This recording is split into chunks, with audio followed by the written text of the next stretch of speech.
Okay, so now we're going to look at applications of the growth function. So I'm going to start down here.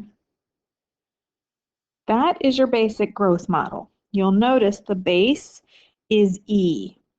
And if you'll remember from the last section, the derivative of anything with E as its base is whatever the function is times the derivative of the exponent, which in this case is K. So that is where you get this derivative up above, the function times the growth rate, which is the derivative of the exponent. Okay, so that's what we're going to be looking at is growth rates, and our base is going to be E, so the derivatives of those will be using that E formula. All right, your basic growth rate, and I like to go with this one because P sub 0 has meaning in this one. P sub 0 is your initial population, whether that is humans, bacteria, or whether we're doing money and it's the beginning deposit. Okay, so that's what I would like you to use for your growth rate, P sub 0 times E and raised to the KT power, where K is your growth rate and T is in time. All right, so let's look at a quick example. Here we have an amount in dollars that is invested in a savings account, so we're putting some amount into a savings. Interest is compounded continuously. That is important because that is what gives us E as our base at 7% a year. Okay. Now they've given you kind of the derivative. They're saying our function is P and our growth rate, which we already knew from the problem, is 7%. So we want to, part A says we want to find the function that satisfies the equation, write it in terms of P sub 0 and 0.07. We don't know an amount yet in part A for our P sub 0. So let's say P of T equals P sub 0 E 0.07 T. That would be our basic function that we can plug any amount into. Okay, the second part does give us an amount. Suppose that $10,000 in it is invested. What is the balance after 1 year? So for that one, we're going to have 10,000 E raised to the 0.07 times 1. Okay, and when we plug that into our calculators, we should get $10,725.08.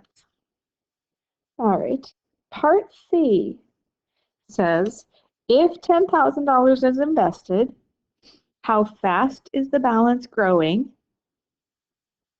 at year 1? Okay, so that means we're going to have to take the derivative. Okay, so we're taking the derivative of this function, 10,000 0.07 t. You'll notice there's no 1 in for the t right now. We need to first take the derivative and then let's do p of t equals, all right, so p prime of t. That's going to be 10,000, write it exactly as it appears, E 0.07 t times 0.07. Let's simplify that just a bit. So if we take 10,000 and we multiply that by 0.07, we get that P prime of t is 700 E 0.07 t. Now we can plug 1 in and find how fast our balance is changing at year 1. So let's go ahead and do that. 700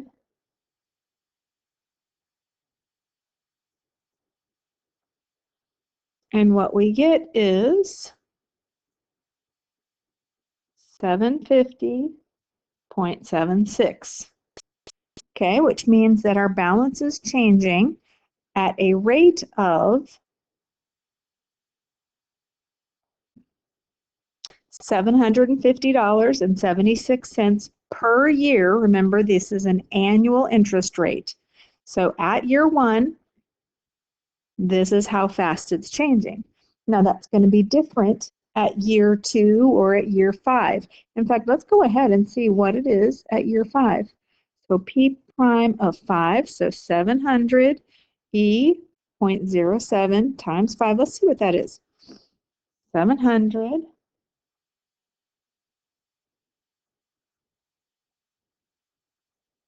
Okay, so at year 5, our balance is changing at a rate of $993.35 per year. Okay, so it is a difference after a period of time. As that balance grows, it's growing faster every year. All right, another example. World population is growing at, was started at 6.04 billion at the beginning of 2000. It's estimated that the population is growing exponentially at a rate of 0.016 or 1.6% per year. Okay, so we know that it's growing at a rate of 1.6%, and then T is going to be the time since year 2000. Okay, so we need to find the function. Now this time it gives us a starting value. So we want to go ahead and plug that in since it was given. If it's not given until part B, we can't use it in part A. But this one was given in part A. So P of T is 6.04 E 0.016 times T. So there's your basic function. We want to estimate the population in 2020. So 6.04 E 0.016 times 20. Okay, make sure that you are putting the 0.016 and the 20 all up in the exponent. So we have 6.04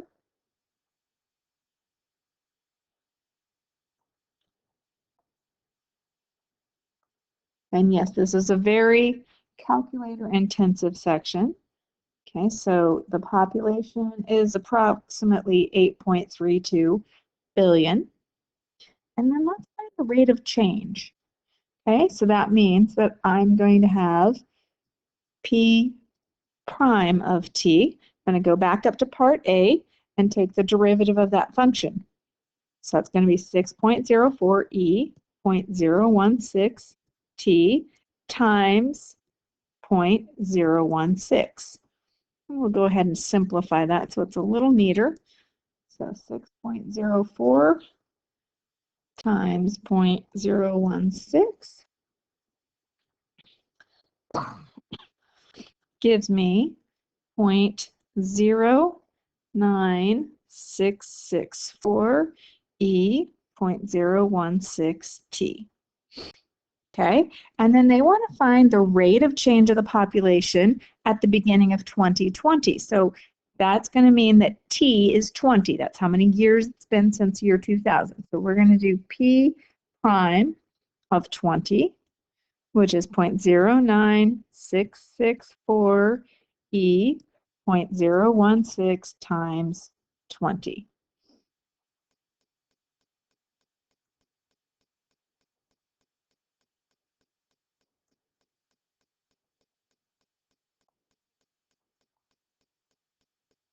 Okay, so our rate of change is 0.1331 billion people per year. That's the rate at which the population is growing, at a rate of 0.133 billion per year.